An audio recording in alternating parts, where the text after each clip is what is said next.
and the All Indiana Podcast Network. This is the News 8 Daily 8 Podcast, a Wish TV News 8 update.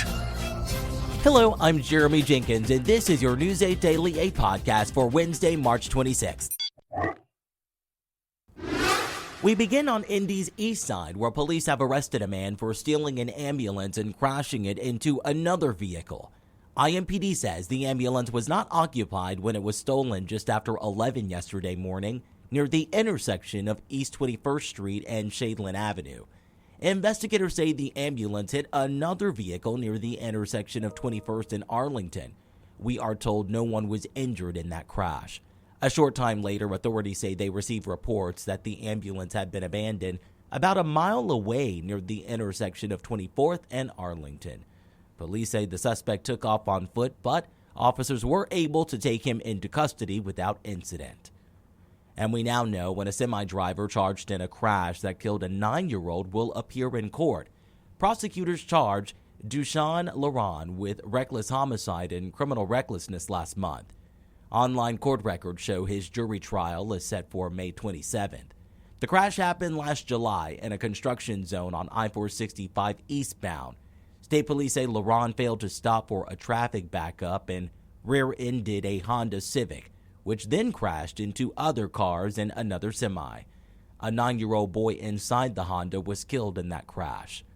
At the State House, Governor Braun has signed his first bill into law. The law signed yesterday creates an online portal for farmers.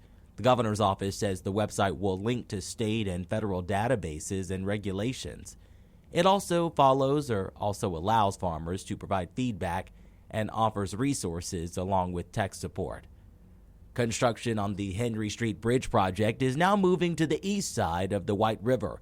This comes months after human remains were found at the site. The Department of Public Works says archaeological excavation is now complete and crews can start work on the east end of the new bridge. The east shore of the bridge site is on land that was once Green Lawn Cemetery, the city's very first cemetery. The city says excavation will continue eastward toward Kentucky Avenue. On to some international headlines. South Korea's government says at least 24 people are dead from wildfires that have ravaged parts of the country. The government says more than 27,000 people have been forced to evacuate the country's southern region. The South Korean government says over 200 structures have been destroyed, including a 1,300-year-old Buddhist temple. The Korea Forest Service also says rescue efforts are underway after a helicopter crashed while trying to contain the wildfires. The service says they believe there was one pilot and no crew members on board. Well, it is almost time to introduce you to this month's Golden Apple Award winner. Not only did we surprise this amazing instructor with the honor, but thanks to our partners over at WGU, the winner is taking home a $2,000 cash prize. You will have to tune in to the 7 a.m. hour of Daybreak tomorrow for the reveal, but here is a little taste of what students had to say about the winner. He definitely goes out of his way to get to know his students personally and develop those deep connections with them. Name a moment where he's really been there to hear you out and listen to your issues. During one of our warm-up rooms before a competition, he's super hard on us because he knows what we can be and how good we can be. So he sat us down to remind us that he loves us and that we are incredible and we're doing everything that we need to do. I hear he is an engaging instructor. He knows how to empathize with you all. And not only that, you guys just love him because he's so funny. He makes it a very open and welcoming space. And he's one of the reasons that I want to be a music teacher when I get older. If you can't catch Daybreak, make sure you go to our website, wishtv.com, where you can revisit this story.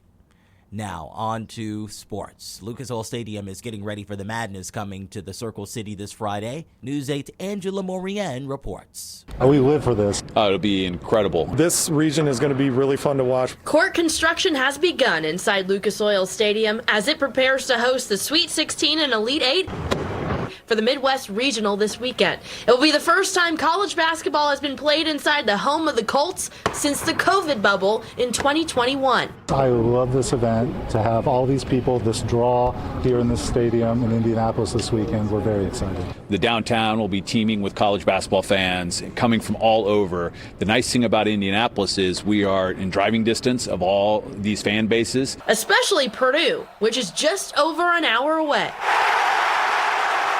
This is a hot ticket right now. Everyone wants to be here to not only see the Boilermakers, but to see Tennessee and Kentucky. We're expecting to push our capacity. We think that there's going to be around 35,000 people here enjoying the festivities. You might be wondering, why do they have to raise the floor for games like this in Lucas Oil Stadium? Well, those extra few feet actually help the sightline. So no matter where you're sitting in this football stadium, you have a great view of the basketball that's happening on the court. I'm so excited to have the energy of the NCAA tournament in Lucas Oil Stadium. Last time we had cardboard cutouts. I still have mine in my office that I can look at to remind me of that, but I'm really glad to have the whole crew, the whole building full of excited, rabid fans ready to cheer on their teams. We're hosting the Final Four next year in 2026, so we'll be on the clock very soon. So this is always exciting to get the chance to be in Lucas Oil the year before the Final Four. We do get to flex all of our muscles to put on this event for the regional, so it's a perfect opportunity for us to get ready for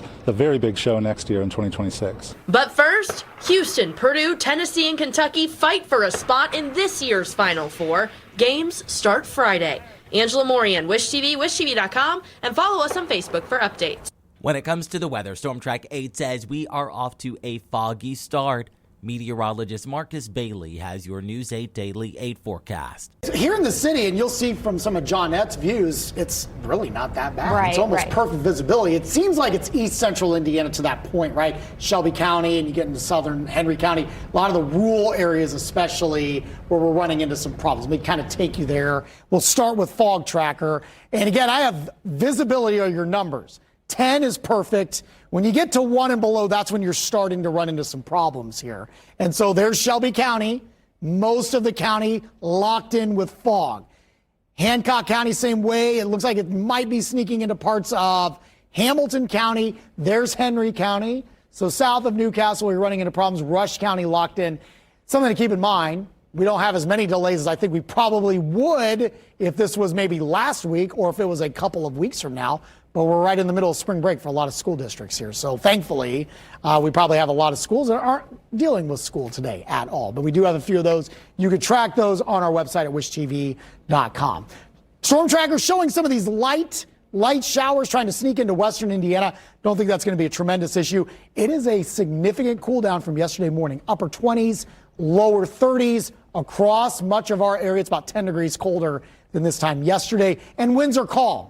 So that's allowing for some of that fog formation after a little bit of that rain that we received yesterday. Just a weak little wave moving through the state right now. It's bringing some clouds, maybe a few sprinkles through the day, and we're seasonably chilly. 46 at noon, 53 the best that we can do today. It's about 3 degrees below average. We'll start our warming trend to a really big warm-up starting on Friday. It comes with several rain opportunities and potentially some severe weather for the weekend. We will track that in my Storm Track 8 forecast coming your way in just a few minutes. To get a peek at Marcus Bailey's full forecast, just head over to wishtv.com, or you can download the Wish TV Storm Track 8 app. And don't forget to check out our Storm Track 8 weather blogs. This has been your News 8 Daily 8 podcast for Wednesday, March 26th. I'm Jeremy Jenkins for Wish TV, wishtv.com, or follow us on Facebook for updates. This is the News 8 Daily 8 podcast, a Wish TV News 8 update on demand. For even more, on demand and on the go. Connect with Wish TV on Facebook at wishtv.com and on the free Wish TV mobile app. Thank you for listening, and be sure to like, subscribe, and follow this podcast for updates every weekday morning on the All Indiana Podcast Network and wherever you get your podcast.